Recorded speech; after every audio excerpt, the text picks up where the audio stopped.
Hello and welcome to Oxford University Linguistics Society's first event for Trinity Term 2021. We are here with Professor Norbert Hornstein at the University of Maryland, who works mainly on derivationless syntax, but also on focusing on how to understand the minimalist project and everything that's gone on in generative linguistics for the last 30 years or so. And that's what we're going to be talking about today. So, Professor Hornstein, it's our honor to have you here. It's a pleasure to be here. So I suppose we should start with asking what the minimalist program is, what the big changes were from what came before and what that was too, and what the new stated aims are. Okay, do you mind if I sort of take a little running start on this, sort of back up a little bit and just try to sort of situate the program starting from what you might call the biggest questions and then narrowing it down so that we see in particular what this has added to the project. Yeah, absolutely. So the minimalist program is, I think, in my opinion, best seen as the next logical step in the generative project. The generative project, as understood largely in mentalist terms of the kind that Chomsky suggested, basically starting most officially in aspects, but there were already hints of it even in syntactic structures. Mm-hmm.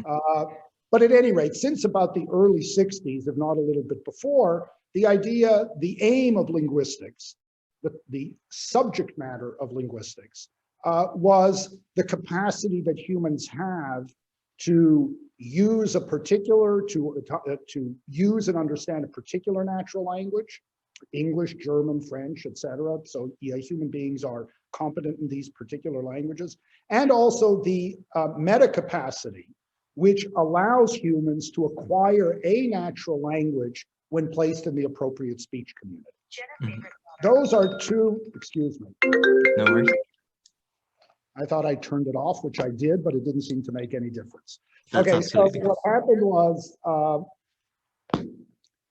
yes, so this meta capacity. Now, those two are related, but very different subjects of inquiry. Mm-hmm. The individual capacity that a human has, say me, to speak English, relates to the particular grammar that I happen to have internalized. The generalized capacity, and it's somewhat actually adventitious, it's somewhat arbitrary. I mean, there is a very good sense in which Norbert Hornstein could have spoken Mandarin. All that would have happened is that I would have been raised in Beijing, and I would have probably grown up to be a fluent Mandarin speaker. But I happen to speak English. I don't only happen to speak English, I happen to speak English of a very particular variety, mm-hmm. which is Montreal, West Island Montreal English. Okay, but that's a fact about me, about my psychology, about my mental states. Mm-hmm. There's a somewhat less arbitrary fact about me. And that less arbitrary fact is that I happen to speak a natural language, period. Why is that less natural? Well, because being a human, I come biologically ready to acquire a natural language if thrown into the right circumstances. And if I grow up in a more or less typical way, I will grow up in the right circumstances. And so I will acquire some natural language. So these two faculties or capacities are related, but really the one we're most interested in is the second one. What's this generalized capacity to pick up a natural language? Now, how do you study that thing? Right? How do you study this generalized capacity to pick up a natural language? Well, here was Chomsky's thought, and it was a very good one. We study the properties of the individual grammars that people have acquired. Mm-hmm. So after all, I have internalized a grammar of West Island Montreal English, and it has certain properties. You've clearly internalized a grammar of a certain dialect of UK English, and that has a grammar. My wife has internalized a grammar of Boston English, and that has a grammar. And then there's all sorts of languages other than English that we could have internalized the grammars of. And so we can start taking a look at the properties of those grammars and use them as probes into the structure of the more general capacity to acquire a grammar tout court. Okay, any. Now, that was the generative project from about the mid-60s till about the mid-90s. What do I mean by that was the project? Well, if you look at the history of generative grammar, the first set of papers were really investigations into the properties of particular grammars. You know, relative clauses in Hindi, or correlative clauses in Hindi, or complementation in English, or WH movement in Chinese. These were all studies of properties that particular grammars had so that we could investigate them and see what sorts of rules they had, what sorts of interactions they had, what kind of formal features were manipulated by speakers of a native language. Okay, and that was extremely interesting and extremely important work. And by about the early to mid 70s, we had a pretty good idea of what kinds of rules and operations individual grammars had. So they had rules, for example, like I said, that formed phrases. They had rules that formed complementation structures. They had rules that formed questions, movement rules of a certain type. They had other kinds of movement rules like passive and raising. They had what we later came to call construal rules like reflexivization, pronominalization, control. And not only did they have rules like this, but if you squinted a little bit at the types of rules that you found, it looks like they were not wildly different across these languages. True, languages had different kinds of rules, but when you looked at them a little bit from a certain level of generality, the kinds of dependencies that you found looked common across them. So that set up a second question, which is, can we take a look at these generalizations that grammars have and try to ask ourselves, why do they have these generalizations? Or another way of saying it, why do the rules of individual grammars look the way they do and not some other way? And if you answer that question, you actually are also answering the question of what's a plausible recipe that humans come to the problem of acquiring grammars. Because it's plausible that the generalizations that the grammars seem to organize themselves around are due to the fact that we have the capacity to learn grammars that looks like this rather than like that. So we could use the structure of the individual grammars to probe UG. And that's what happened. So from about the mid-70s till about the mid-90s, you had the development of theories of UG, or theories of the structure of the faculty of language, for the very first time. Rich theories. One of the best known of these theories was government binding theory. But it was just one of them. You could have analogs of government binding theory in LFG, HPSG. It really doesn't matter. They all looked for the same kinds of things, generalizations that existed in grammars across languages. And we had a pretty good theory. So I'm going to talk about GB because that's the one I grew up in. But I think that you can do analogous kinds of stories using these other frameworks, which I have to tell you, I should go on record as saying, I personally do not believe there's that much difference between all these frameworks, despite what people say, but I don't necessarily want to get into it right now. But that said, so what did GB do? GB was was a theory of the structure of the faculty of language. It said it was modular. It identified the modules. It had identified the principles of organizations of the modules. It explained how a derivation accessed these modules in generating acceptable sentences. And actually, it even got embedded in interesting ways into, I'll call it, conjunctive theories of linguistics. How does a grammar get used by the processor? How does the grammar get used in production? How does the child acquire the grammar? This really it set the stage for very rich and interesting work on the kinds of trajectories, temporal trajectories in grammar use that apparently humans partake in. And it was possible because we had a rich theory of grammar.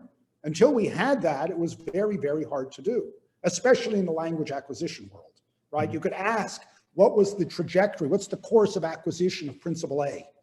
How early do kids acquire principle C, right? And these are fine questions to ask now because we understand what its formal properties were, so we could see how well they did or didn't do with respect to these notions. So there it is. We had a rich theory of grammar. Now, here's a question you'd ask. Why did we start studying the structure of universal grammar, or another way of saying it, the structure of the faculty, the meta capacity to acquire grammars, only in the mid-60s, well, only in the mid-70s and into the mid-90s? Why didn't we start with that right away? In some sense, we did. There were early interesting speculations, but it really wasn't the main game in town. And the reason was because you cannot study it unless you have some idea of what individual grammars look like. Mm-hmm. How can you study that process which gives you grammars unless you know something about the thing which it gives you? So logically, or methodologically speaking, first, we had to do a lot of work studying individual grammars, so we had some plausible hypothesis about what kinds of properties they had. And then we could ask the next question, why is it that we acquire grammars with these kinds of properties and not other kinds of properties? Mm-hmm. Okay, so that's why we had that historical progression that we saw in the development of generative grammar research. Okay. Well, by the mid-90s, we had a plausible, not complete, but not bad theory of what the structure of the faculty of language looked like. What properties did it have? It had a binding component. It had a movement component. If you believed that you thought GB was on the right track, there was a T model for the derivation. It had a level of LF. It had a level of PF. It had a level of S structure. It was a very rich and articulated theory. And not only did it have decent psycholinguistic evidence for it, but it had terrific typological evidence for it. So the explosion of investigations, typological investigations that took place from the early 80s till today is a tribute to the power of this generalized way of looking at the problem. And so we had a pretty good, not perfect, but a pretty decent hypothesis as to what the structure of the faculty of language might look like. Okay. Say that's true. Now we can ask another question. And here's the minimalist question. Why does the faculty of language have these properties and not other conceivable properties? Mm-hmm. We can look, in fact, and I've been starting to call it this, we can look at the generalizations that GB discovered and articulated. We can be a little pompous and call them laws of grammar. So there's binding theory, binding principle A is a law of grammar. An anaphor has to be bound in its domain. Control theory has a series of laws of grammar, right? It turns out the pro has to be in the subject position of a non-finite clause, more or less. That's a law of grammar. Okay, so we can ask, why does the faculty of language exhibit these laws? After all, there's other ways you could have imagined things could be organized, but they're not. They're organized this way. And now we can ask that question, and what kind of theory is that going to be? Well, by hypothesis, it's going to have to be a theory of why we have the faculty of language we actually have, rather than other conceivable faculties of language. And that's going to be a question largely in the domain of speculative biology, speculative evolution. And that's the minimalist program. Why do we have this rather than that? Why does it come third in the history of the discipline? Well, you couldn't have done it before you knew what grammars looked like, because you didn't have a theory of UG. Or you couldn't have done it before you had a plausible hypothesis about what the faculty of language looked like. But once you have that, the next obvious question is, why does it have those properties and not others? And that's the question that the minimalist program organized itself around. And then there's a whole bunch of hypotheses that have been generated over the last 20 years, since about the mid-90s, as to what you might call an answer to that minimalist question. But that was the question that was put on the table. I want to emphasize one thing that's extremely important, because people seem to have a hard time grasping this. Just like investigating the properties of UG in the GB era did not imply that studying individual grammars was worthless. It didn't say, oh, because I'm studying UG and FL, it doesn't pay to look at the grammar of Serbo-Croatian. That's crazy. Of course it pays to look at it. We don't know if we found all the generalizations. For all I know, Serbo-Croatian may show us that there's a property that we've ignored up till now. Mm-hmm. Right? So there's no way that studying the meta capacity means I shouldn't study the individual grammars that humans have internalized. But in the same way, if I'm studying minimalist questions, it does not mean I'm not interested in studying the generalized questions that GB was aimed at. In other words, I'm interested in finding about new laws of grammar. Why not? I'm interested in studying how it is that the structure of the Faculty of Language actually works. After all, my aim is to try to explain why it looks the way it does and not some other way. So these three pursuits are not mutually exclusive.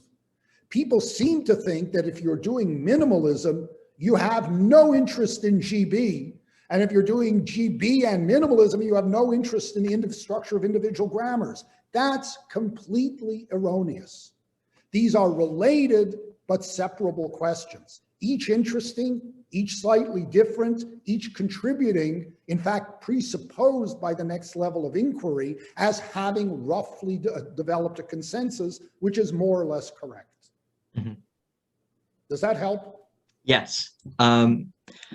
So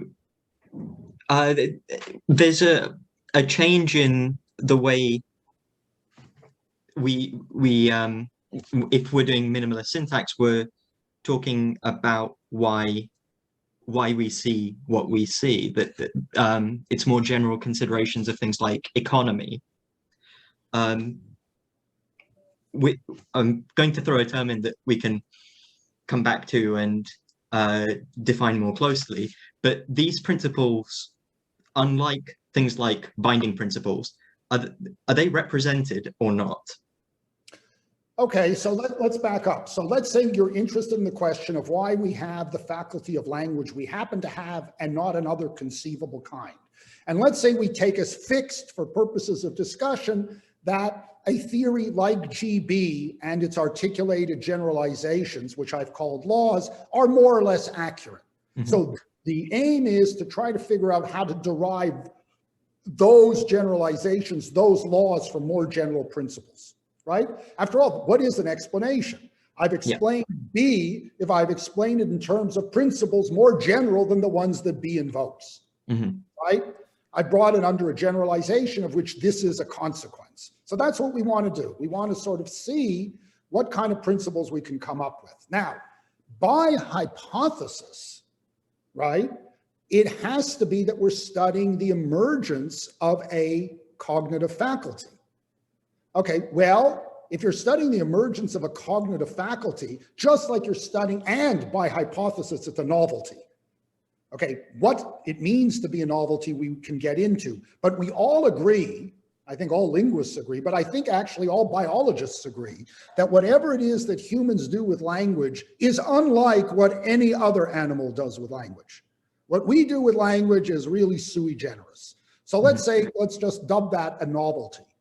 And let's assume that part of the novelty, which I think is fair, has to do with the fact that we can generate an unbounded number of objects that have both a articulation and an interpretation, a meaning and a sound, to be, somewhat simplistic, but a meaning and a sound. Okay, so we're interested in that faculty, and we're interested in how it arose. Well, by hypothesis, it arose from an animal that didn't have that capacity. Yeah. So we have to ask ourselves two questions.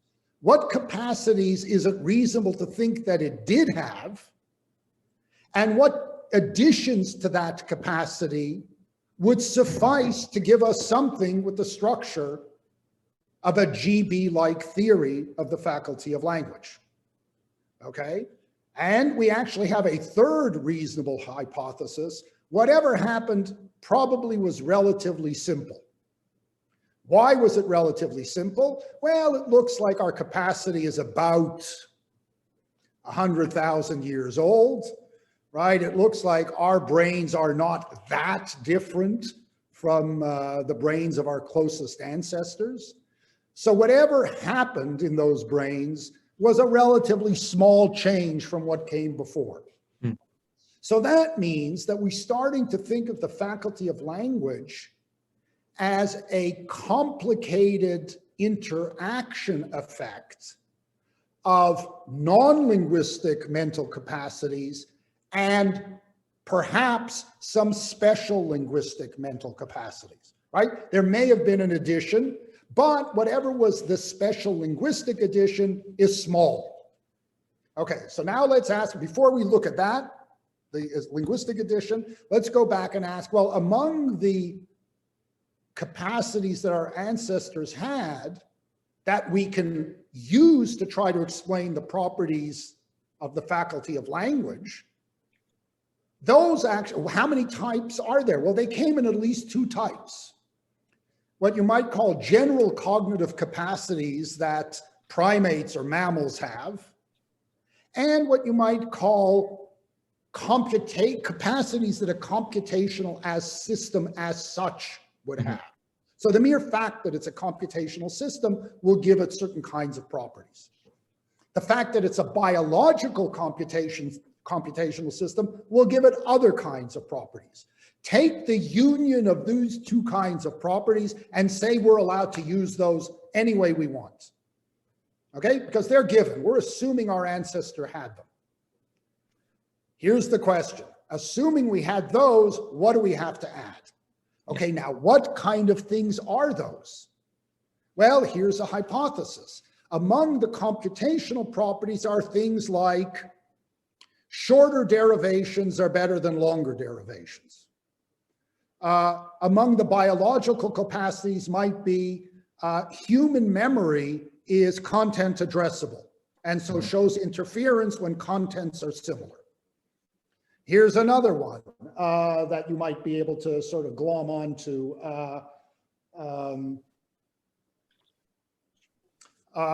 It turns out that we already organize things into hierarchical domains in other areas, say motor control, right? Allows us to organize things into hierarchically ordered structures. So maybe that's something that we could use. And now your question is, are those sufficient, right? What do I have to add? Which in combination with those things will give us basically the laws of GB. So the principles then, they are parts of a biological theory. Absolutely. Just like, again, their sources may be, I'll call it specifically biological. So you can have very different kinds of memory, many of which are not content addressable. So for example, our favorite laptops do not use content addressable memory, right? But apparently biological memory really does look like that, okay? On the other hand, the fact that it uses memory and simple operations probably has something to do with the fact that it's a computational system, period. Yeah. You know, now that it looks this way in a biological system, well, that's just because that's the, as it were, the hardware it has to use. Yeah. But that uses, you know, computing principles. That would not be such a surprise. Yeah. So we've mentioned derivations a few times. Often two kinds of syntactic theory are put out there, sort of derivational and representational. Why assume one or the other? What are the motivations for assuming derivations? I like the question you asked a minute ago, why assume one or the other? It's actually never been clear to me that it matters whether you assume one or the other. If you look through the history of generative grammar, it is extremely difficult to find a dispositive argument to the conclusion that grammars must be derivational or must be representational. Mm-hmm. In fact, I personally know exactly one argument where it mattered whether or not you had derivations or not. This becomes especially true once you have conservation principles built into your syntax. Trace theory is a conservation principle. It tells you that if you are a transitive verb in D structure, you're a transitive verb at every level of representation because you have a trace in your complement position, right? Copy theory is just a more robust version of a conservation principle. Once that's true, it's extremely difficult to come up with principles that do not have analogs in a representational generate and filter or generate and check theory that are analogous to the ones that you see in the derivational story. It's very hard to find it, really hard. In fact, like I say, I know of exactly one argument, and I don't think that most people put that much weight in it anymore. So it had to do with whether or not gamma marking occurred in a certain order in the course of a derivation. So if you had to gamma mark before you split the grammar, say, the way Lasnik and Saito suggested for ECP, then it mattered that you did it before S structure or before S structure split. Yeah. So A happened before B. That's very hard to express in a non-derivational system. What do you mean A happened before B? How can something happen before something else? All I have is the representation. So it proved to be quite difficult to give the analog of that if it turned out to be true, right? A lot of people said, well, it's not so clear, There were alternative ways of handling the phenomena. But if you liked gamma marking, that was one argument. The other argument that I know of, which again is a more recent vintage, has to do with merge over move. So if you think that merge over move is in fact a plausible principle of grammar, then it's very hard to state in a non-derivational idiom.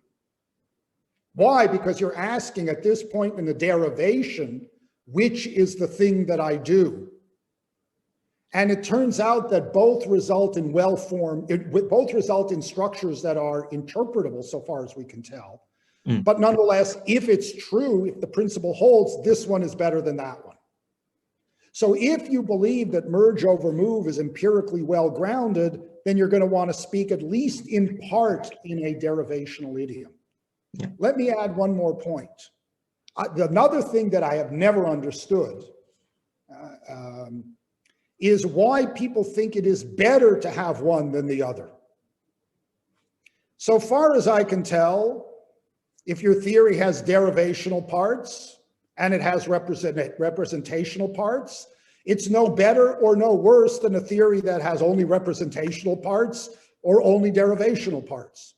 I just have never understood and still don't understand any argument concerning the superiority of one approach over another as a matter of principle. As a matter of empirical argument, yes, I understand it. And as a matter of fact, it's turned out to be very, very difficult to give any arguments that are thoroughly convincing and dispositive. Yeah. Does that help? Yes. A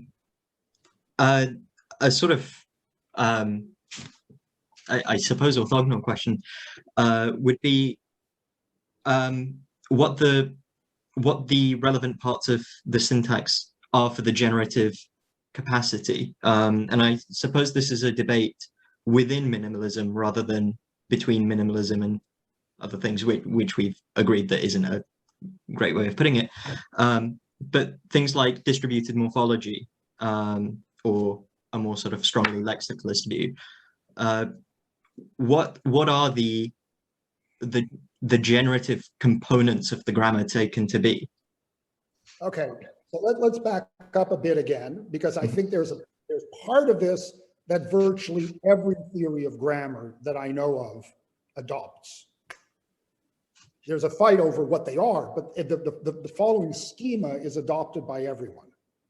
There are atoms, and there are rules for combining atoms into bigger objects. Mm-hmm. Everyone believes that. The fight is over what's an atom, and what are the rules of combination, right? But everyone agrees that there are atoms and rules of combination. Now, it's worth thinking about, why does everyone believe that? I mean, because this is really entirely uncontroversial. Mm-hmm. Why is it entirely uncontroversial? Well, because there's an obvious fact that any theory that didn't have that structure would run into, and that is human linguistic capacity is open-ended. Mm-hmm. There really is no biggest linguistic object that an individual grammar has. So the only way to specify the domain of linguistic objects, the only way, is to give some sort of procedure, recursive procedure, which has atoms and modes of combination, and the outputs of the mode of combination are inputs to those same modes of combination, mm-hmm. right? So every theory has atoms, and every theory has rules of combination. That's not unique to any theory of grammar that I know of. If they didn't have it, they would simply be off the table, because they'd basically be saying, contrary to what we happen to know to be the case, linguistic capacity is small and finite. No one in their right mind would stake a flag on that piece of dirt. Mm-hmm. Okay? It would be a very stupid place to plant your flag. So everyone believes there are atoms. Okay, but there's a big debate as to what constitutes an atom. Mm-hmm. Okay, so if you're a lexicalist, this is a bit facile. You actually think not that they are words, but that there's such a thing called morphemes, and that these morphemes are the units of combination. Morphemes can be on the complex side. So say agreement morphemes can have, person, number, gender features, if not more, mm-hmm. right? At least person, number, gender features in a lot of cases. You can have lexical morphemes. You can have grammatical morphemes, things like tense and agreement. And however, the intuition is not quite right, but more right than the distributed morphologist would have you think. The intuition is that more or less a word is a morpheme. Mm-hmm. Not the word cats, maybe, but the word cat. Not the word saw, maybe, but the word see and past would be mm-hmm. more. Okay, that's more or less it. So actually, the strongest lexicalist I know of is probably Jerry Fodor, right? Who thinks that basically there's more or less a 1-1 correlation between words and concepts, or words mm-hmm. and atoms. Most people don't go quite that far. I mean, even syntactic structures, if you ask what was its great contribution, what's its discovery that the verb is a complex object, right? It's a combination in English of a tense and a verbal root, mm-hmm. right? That was a big deal. In fact, it explained to us why it is that do support has the properties that it has. So it was a really big discovery. It was beautiful. So that's more or less the lexicalist. The distributed morphologist advances the view, which I think you can always advance and which is almost always correct, which is it's more complicated than that. You should understand that no matter where you are in the study of anything, the following is always true. It's more complicated than that, okay? That's not a bad thing. That was an interesting thing. They have some very specific views about what constitutes the atoms. So if you're someone like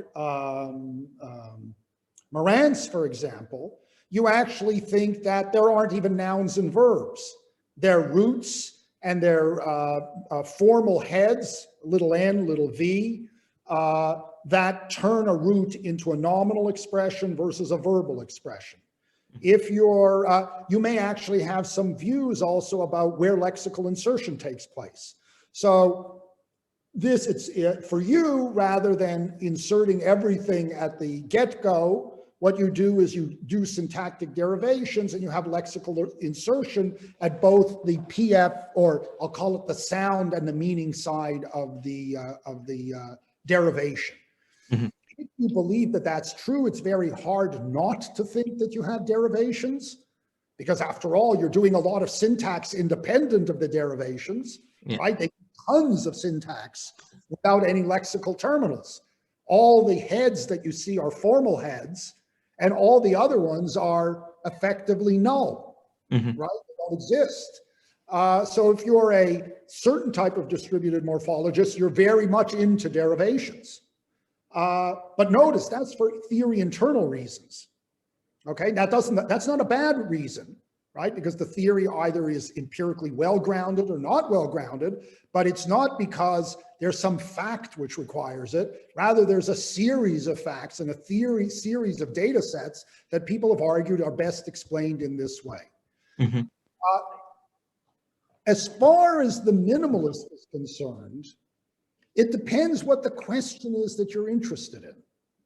So I'm actually interested mainly in those generalizations within GB where I can remain somewhat agnostic about what exactly the atoms are.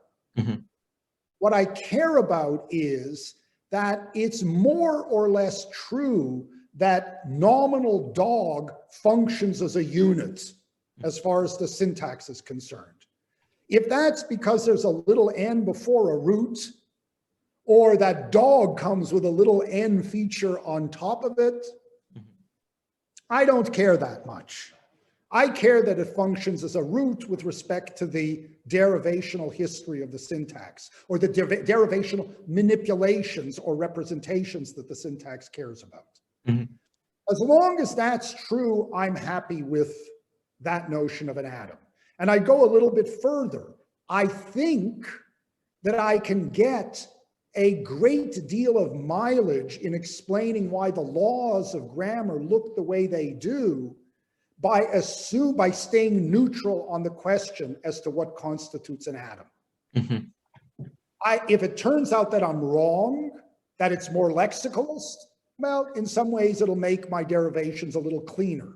If it turns out that I'm wrong, then it'll turn out that the unit that gets moved is a little more complex.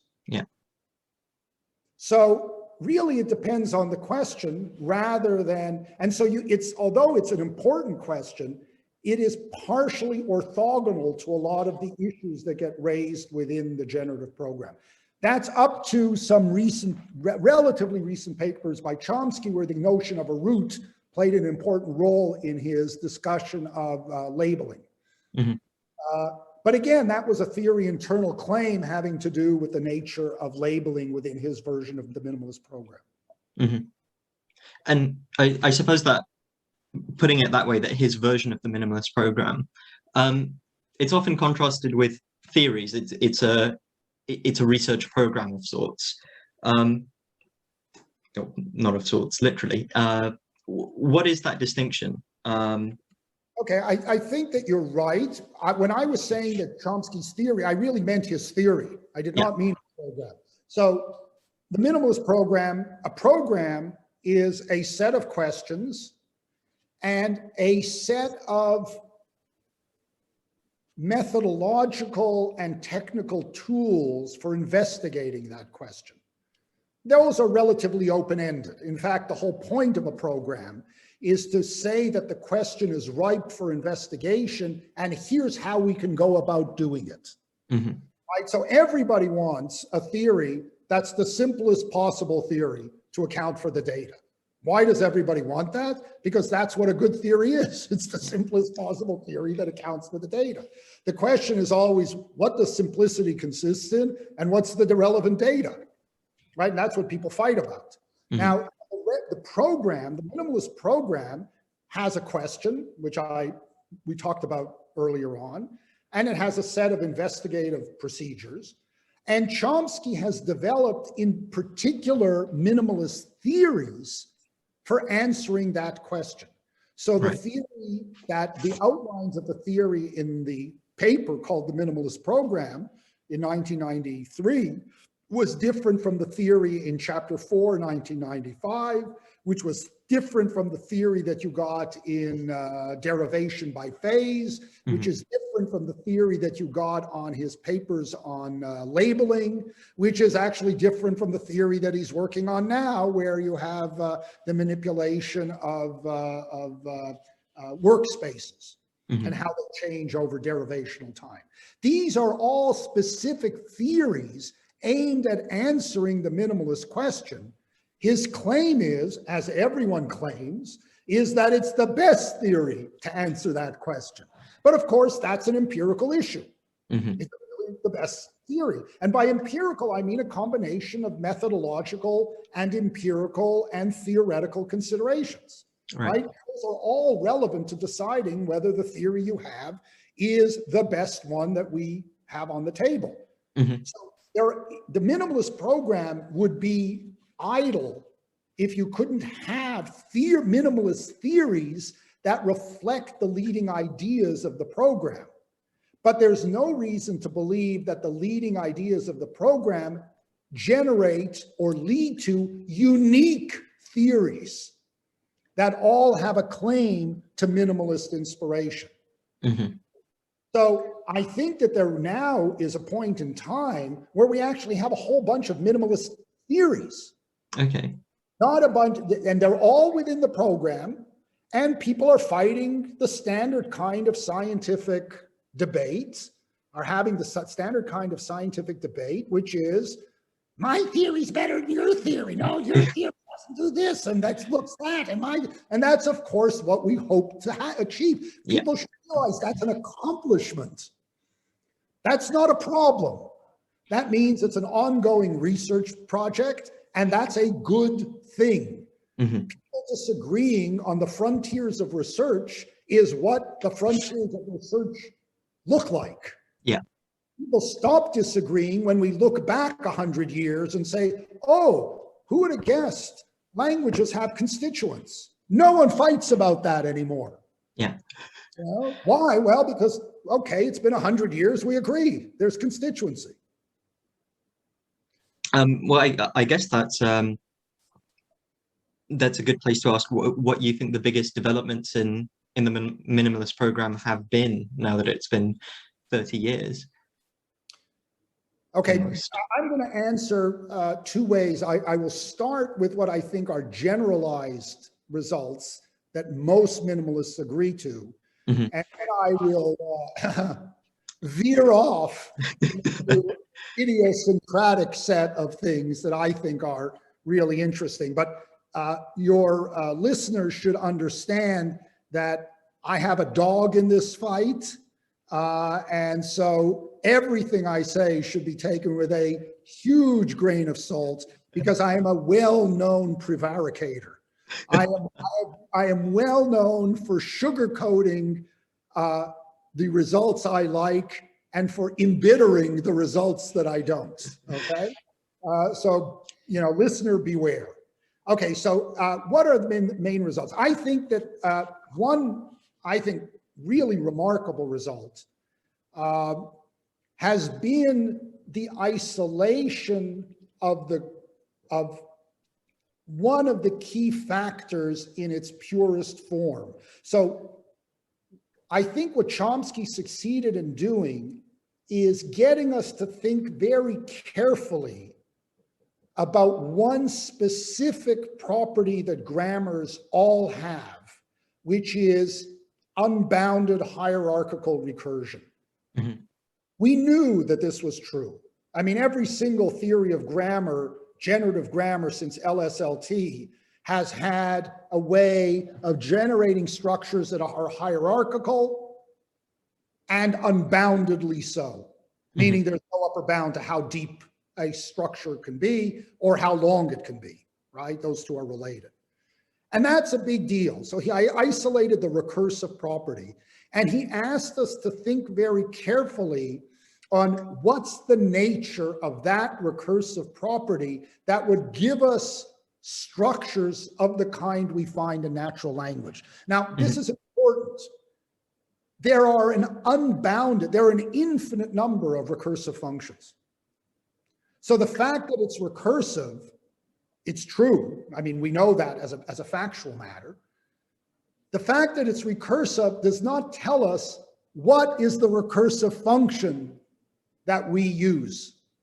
And there's many, many different kinds, and most of them we don't use.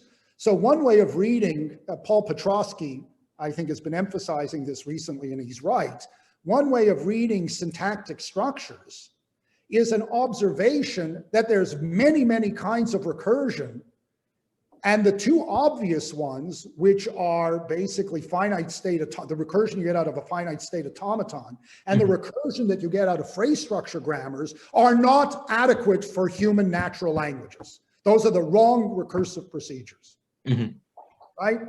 That's a big deal because we just eliminated two. Now, of course, eliminating two out of an infinite number is not getting you that far, but it makes the right point, which is the fact that we have recursion does not tell us what kind of recursion we deploy. So Chomsky has asked us, and he put this question front and center, and I applaud him for it. Once again, he identified at least one of the right problems. And he identified the problem is, why do we have this kind of recursive function, or more particularly, what is the recursive function that we have that gives us our kind of hierarchical recursion?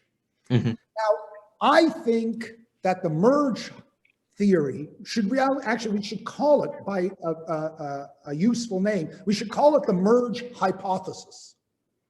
The merge hypothesis is a theory of what the right view of hierarchical recursion is. And it says, here are its virtues. He asks you to think about, in the abstract, what is the simplest possible way in which you can combine two things. Now, I think the superlative EST gets too much play. Let's just ask, is there a very simple way in which we can combine two things? And he proposes that the following are marks of simplicity. A very simple combination operation. I'm going to occasionally fall into using the superlative because I can't help it, but you should hear very, very, very simple, okay? So the simplest way of combining two things is to just combine them and do nothing else. What does do nothing else mean? Well, here's one thing it means. It just combines them and it doesn't order them in any way. Yeah. Here's another way in which it could be simple. It combines them and doesn't affect the things that combine in any way.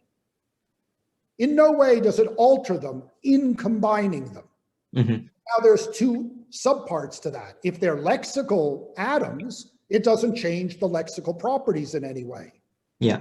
They are complexes of lexical atoms, it doesn't change the complexes in any way. So the simplest combination operation is one which just combines the things that it combines and leaves them otherwise unspecified and unaltered. Now, if you think of merge as the operation that takes alpha and beta and combines them into the set alpha beta, which itself input to later combinations, you've got as simple a combination operation as you can think of. I'm not saying that you may not have others that are equally simple, but I have to admit this is not doing a lot of stuff. It's combined. Any combination operation will do at least that and maybe more, but at least that. Okay, so let's see how far we can go with at least that. So right away, I think that was a great idea.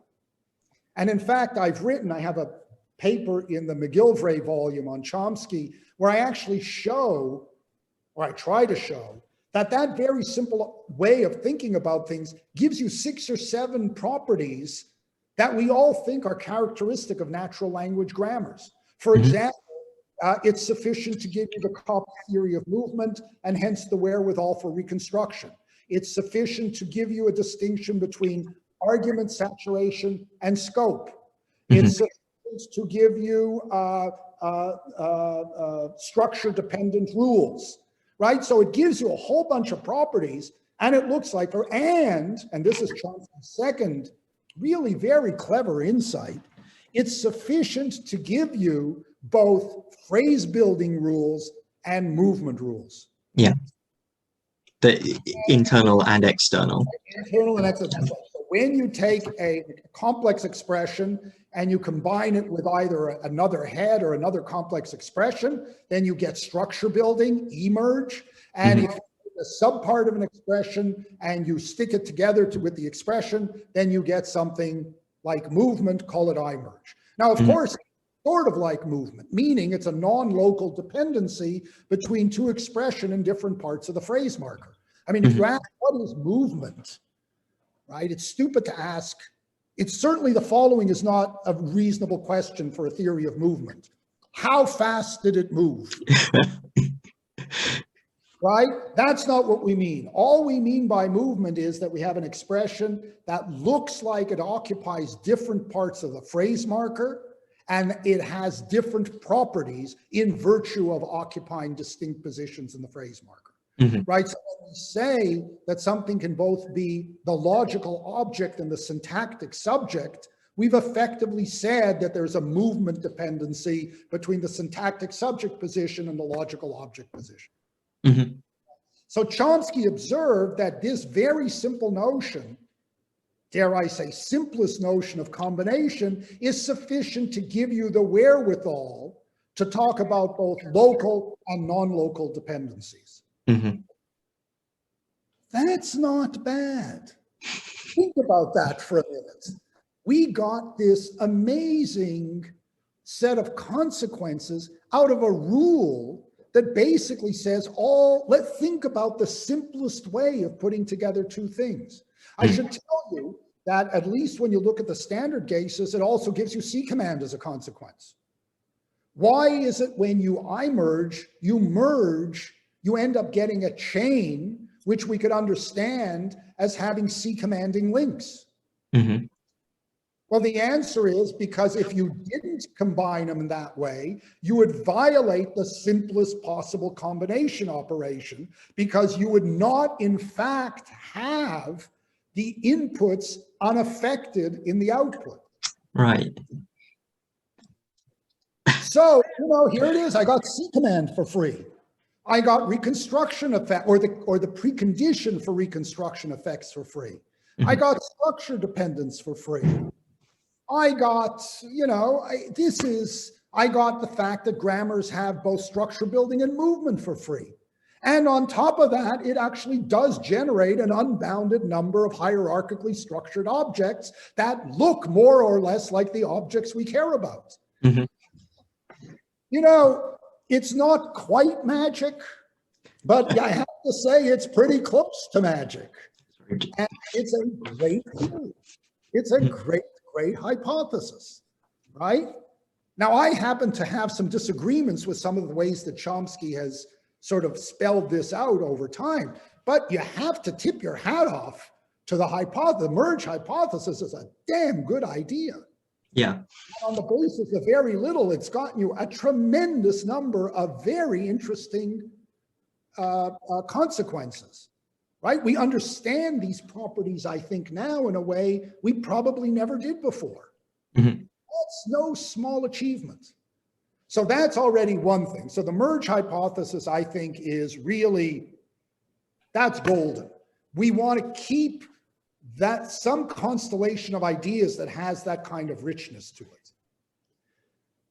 The part of that things have run out on, in my opinion, we have not taken the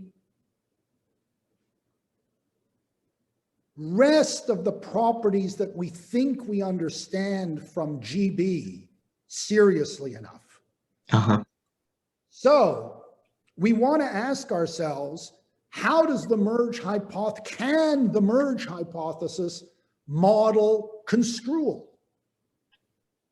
Can the merge hypothesis model agreement? Mm-hmm. Can the merge hypothesis model the distribution of nominals that case theory did? Right? These are all questions we want to ask. What must we add to the merge hypothesis, if anything, to model island effects or ECP effects or, right? These are all great questions, and I don't think we've taken them seriously enough until very recently. So it turns out, so there was a line of research very early in generative grammar that thought of analyzing certain kinds of construal in terms of movement, right? So the movement theory of control, for which I've become somewhat notorious, in fact, was not my idea. This goes way back to the early 60s. And in fact, other people had it even in the 90s when I proposed it. But what's attractive about the movement theory of control, or some version of the movement theory of that part of construal? Well, say it's true. Now we understand how we could bring that domain of data under the purview of the merge hypothesis. Yeah. Right? We need the merge hypothesis because that is a very simple, dare I say, maybe the simplest possible way of generating an unbounded number of hierarchically structured objects. Mm-hmm. We now know that what comes with it is a theory of movement as well as a theory of structure building. If you can now treat control as if it were movement, it now falls in the purview of the merge hypothesis. Mm-hmm. That's great, because now I have another domain of data that I can try to explain using the exact same principles that I used 2 minutes ago. Yeah. Okay, so I think we should be doing more of that. And in fact, I think people have done. So there have been movement theories of reflexives. Mm-hmm. I mean, I had one, but other people have had them, you know, movement theories of, Kane had a movement theory of pronominal binding, which I actually think is interesting. It has problems, but it's not dumb. You know, a movement theory of pronominal. Imagine we could get all of that. We could get a movement theory of principles A and B and a theory of control. Well, we're very close to having a movement theory of construal, but the right way of thinking about it is not that it's a movement theory of construal, it's a merge-based theory of construal. Yeah. It's the merge hypothesis. So the merge hypothesis can be extended to that domain of generalizations as well. That would be a tremendous, I think, expansion of the program, and would show that the original extremely fertile idea is even more fertile than we thought. Mm-hmm. Now, are there problems? Of course there's problems. After all, we're just showing that you could model it. Maybe we shouldn't model it that way. So there's a lot of work which I think of as skepticism concerning the merge hypothesis. So if you think about Chomsky's middle period, and in fact, I think work that's now standard in minimalist syntax, the main operation that establishes dependencies between expression in a phrase marker, right? Rather than generating the hierarchy in this way, the way it's mainly done is through agreement through probe goal architecture. Mm-hmm. So in addition to merge, there is an operation called probe a goal and agree with it. That's a non-local operation that takes place over large distances in a tree that establishes a dependency between two expressions. Well, here's a question. By hypothesis, that's a worse theory than a theory that says all dependencies are generated by merge. Mm-hmm. There's no way that goaling and agreeing can generate arbitrarily deep hierarchically organized structures. It presupposes such structures in order to operate. Well, okay, that means it's a novel additional operation. Now we can ask, is it grammatically specific or is it computationally general? I don't think anyone in their right mind can convince themselves that it's computationally general. Yeah. Which must mean it's grammatically specific. Well, okay, now we have two things that we have to explain the emergence of: merge and probe goal agree. So if we really need probes and goals, then the merge hypothesis is only partially correct. Now that's entirely coherent. It could be true. My own view is that it's a little too early to reach that conclusion because we haven't sufficiently thought about how to handle the problems that purportedly arise that a merge-based hypothesis can't answer. I think that most of the ones that have been identified are frankly not serious. I think especially if you have, and now I'm getting into slightly more, if you have a movement theory of merge, if merge has iMerge, then every theory is going to have some account of which copies get retained to the interfaces.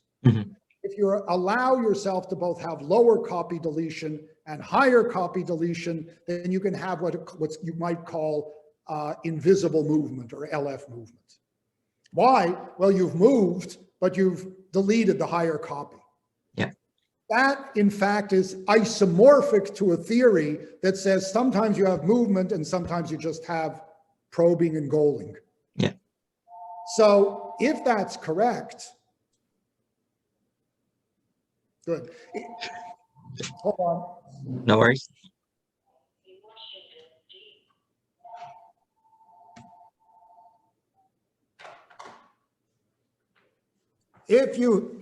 Sorry about that. So if that's true, then maybe a merge only account is still viable.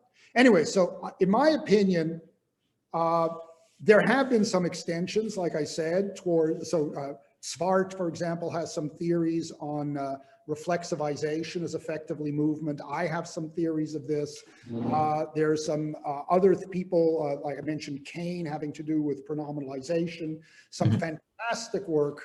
In fact, in my opinion, some of the most important experimental work or empirical work on control ever done is the work on backwards control due to originated by Polinsky and Potsdam, which if it's correct, as far as I can tell, is a one-line argument against any pro-based account of control.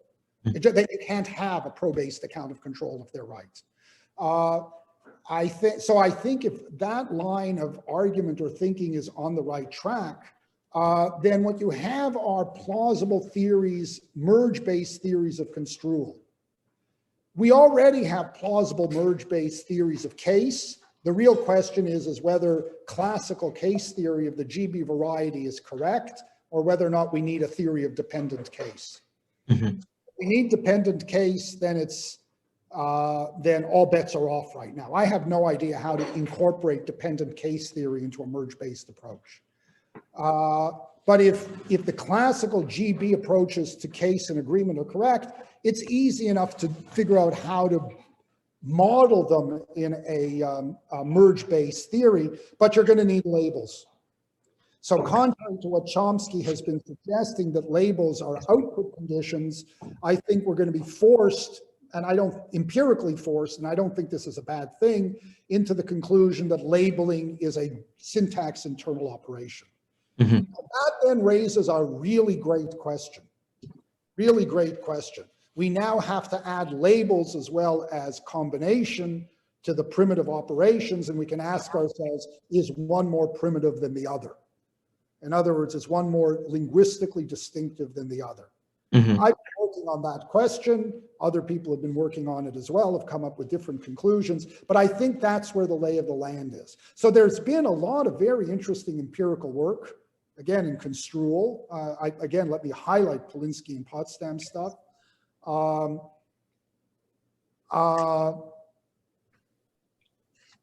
The frontiers of research, we don't have a better theory of islands than we had in the mid-80s.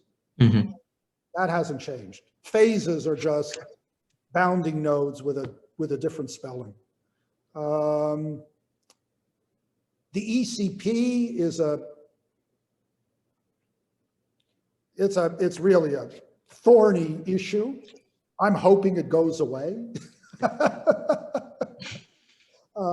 There's some interesting work that is suggesting that maybe ECP effects are not quite what we thought they were.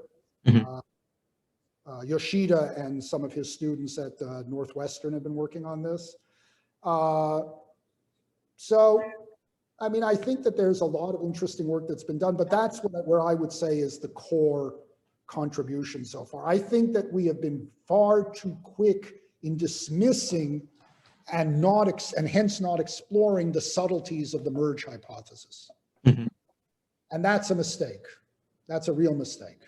And I think it's a mistake partially motivated by not fully appreciating what a minimalist theory should be doing. Mm-hmm. We seem to treat minimalist technology as if it should be used to describe the properties of individual grammars. You can do that, but that's not where it's going to make a difference. Mm-hmm. Remember, if I'm right, then a consequence of the right minimalist theory will be roughly GB syntax. Yeah. So if you do work in a GB mode, you're doing minimalist description. Mm-hmm.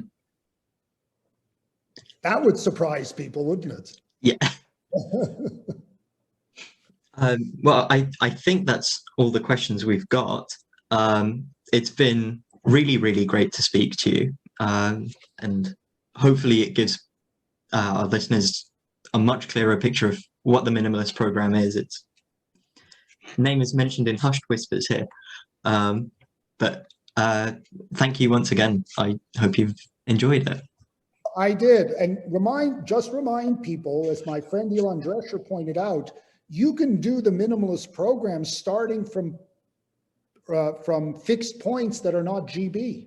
Mm-hmm. So let's say you're an LFG enthusiast and you have all sorts of accounts of what LFG says the grammars of languages look like.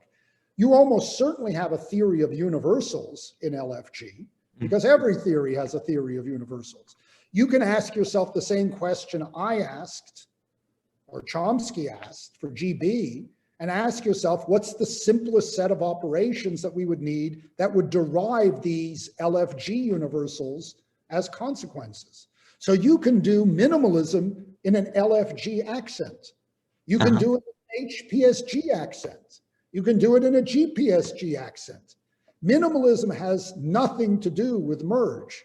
The program is explaining the properties of the faculty of language. Mm-hmm. It just turns out that merge is not a bad bet once you observe that languages do in fact generate unboundedly many hierarchically structured objects.